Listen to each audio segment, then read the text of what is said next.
and from the OTEC resources, United Kingdom.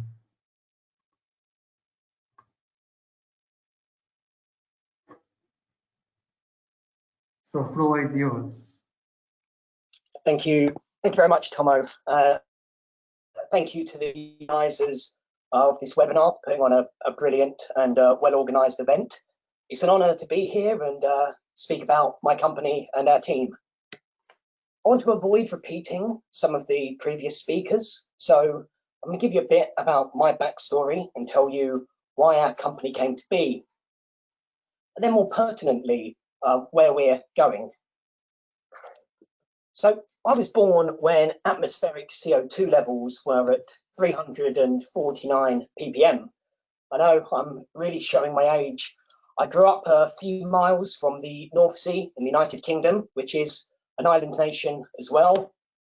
My father was a shop manager in our local town, and my mother stayed at home to raise myself and my brothers. The seaside played an important part in our community and in our culture.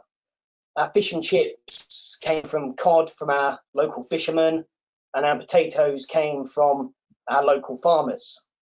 In fact, I have memories of my grandfather taking me to buy his favourite jellied eels, which is an old working class British dish.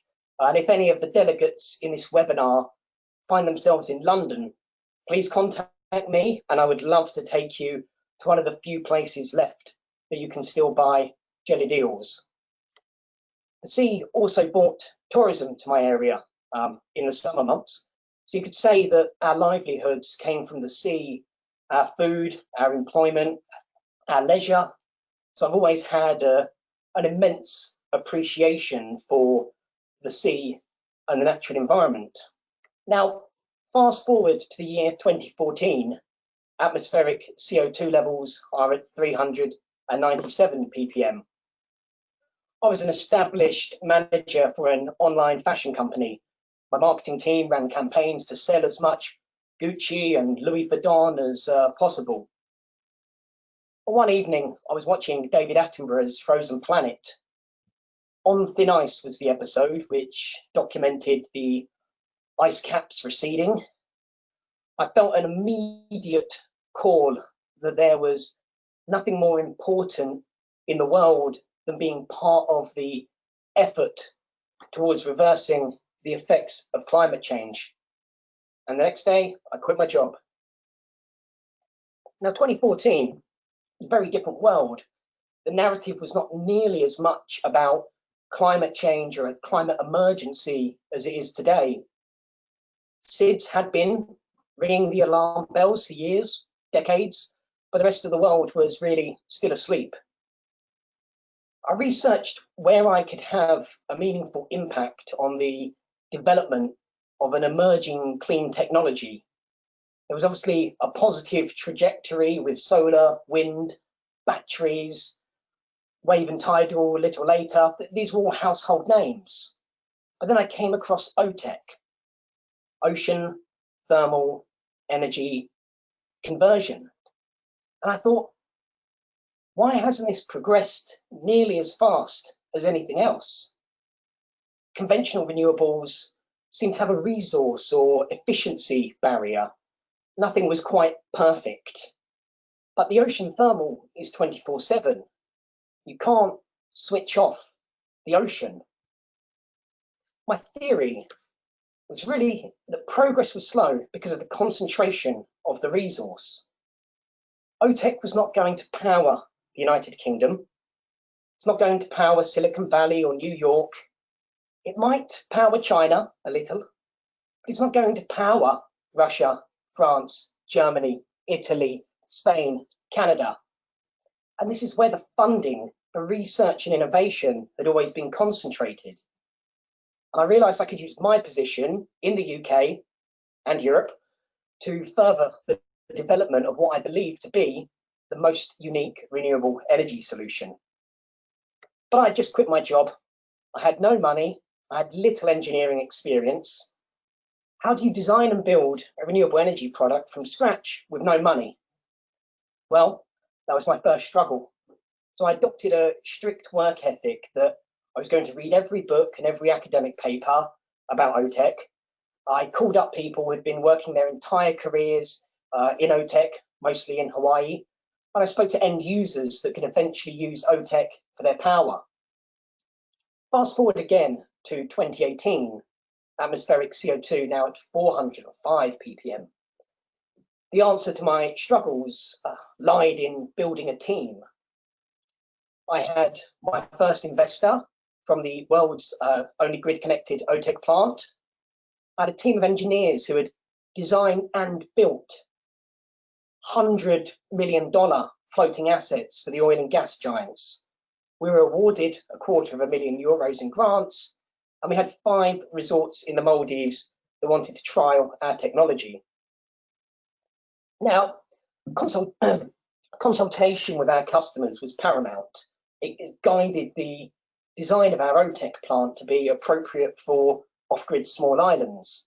After much consideration and research, we decided that the OTEC plant had to be installed on a barge. This solved 2 key problems for us. 1, no land is required. Our off-takers would not have to face a trade-off between land for energy, housing, agriculture. If tropical revolving storms come in, it's a lot easier to move a barge than it is a fixed installation. Secondly, it reduces the length of one of the most expensive components. Because when you identify an OTEC resource, you have to decide, are you transporting that water over kilometers of pipe? Or are you generating electricity at the source and transmitting the power via a subsea cable?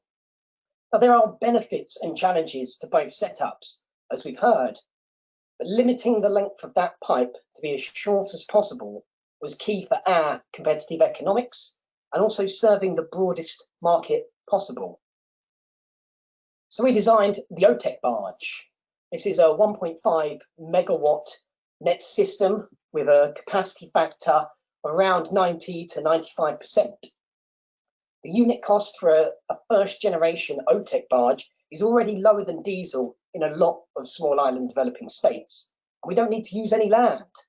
The barge is just 70 by 20 meters. And that footprint is 10 times smaller than what solar PV would use for the same capacity. Everything was going perfectly. What could possibly go wrong? Enter 2020, March 2020. Sadly, this headline now seems like a perfectly normal 2020 event. But we did not foresee the vulnerability of tourism. We'd invested most of our capital in designing an OTEC plant for the Maldives resorts. We had done the feasibility study, our supply chain was engaged, and we were starting to negotiate the power purchase agreement. And then, in a flash, our pioneering customer is forced to shut down all of their resorts. What do? Do we wait for COVID-19 to blow over? Not at 411 ppm. There is clearly no time. Now, if you allow me to get philosophical for a moment, the obstacle is the way or path is an ancient proverb adopted into Stoic philosophy, which I subscribe strongly to.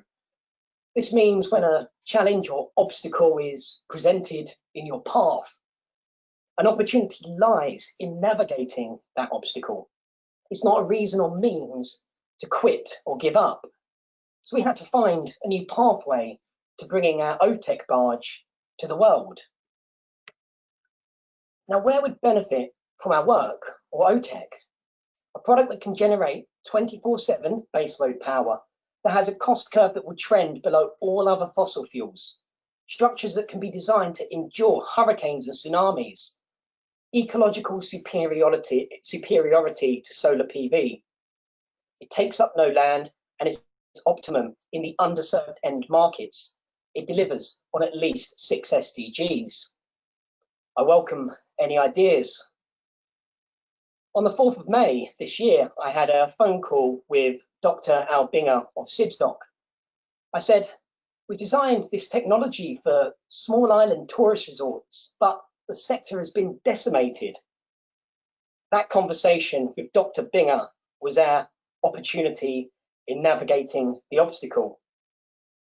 Dr. Binger helped us to understand that whilst COVID had diminished one opportunity, the disproportionate effect which it had on SIDS at a national level had created more urgency than ever for solutions like the OTEC barge.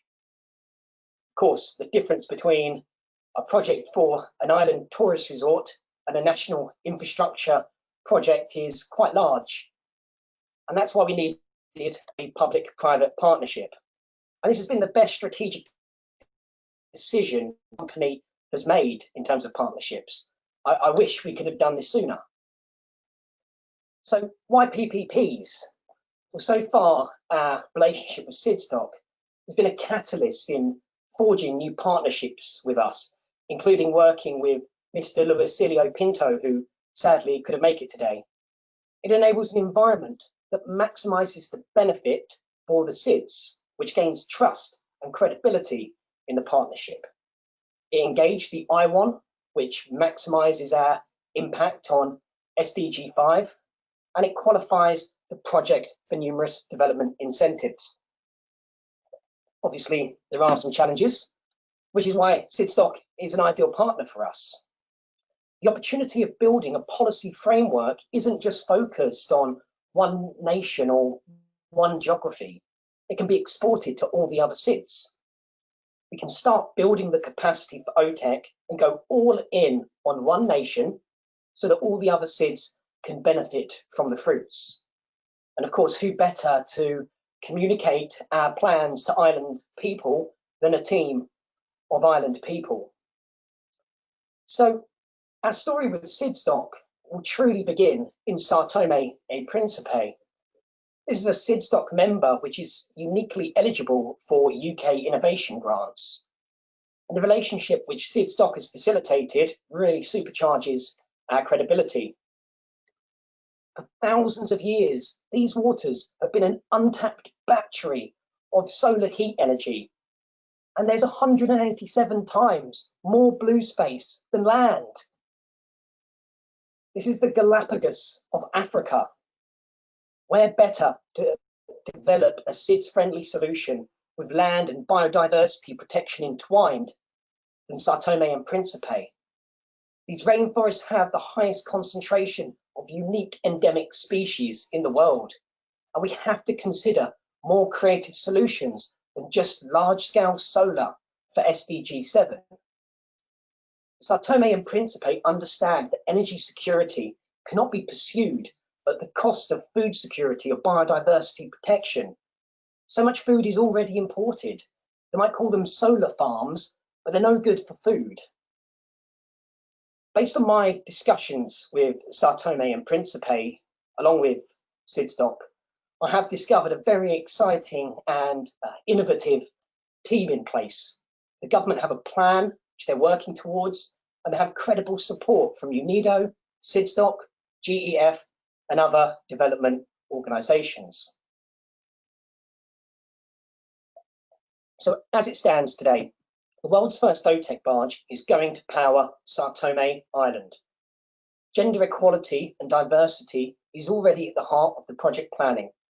Sao Tomean children in their infancy today will design these steel boxes with vibrant colours which represent their culture.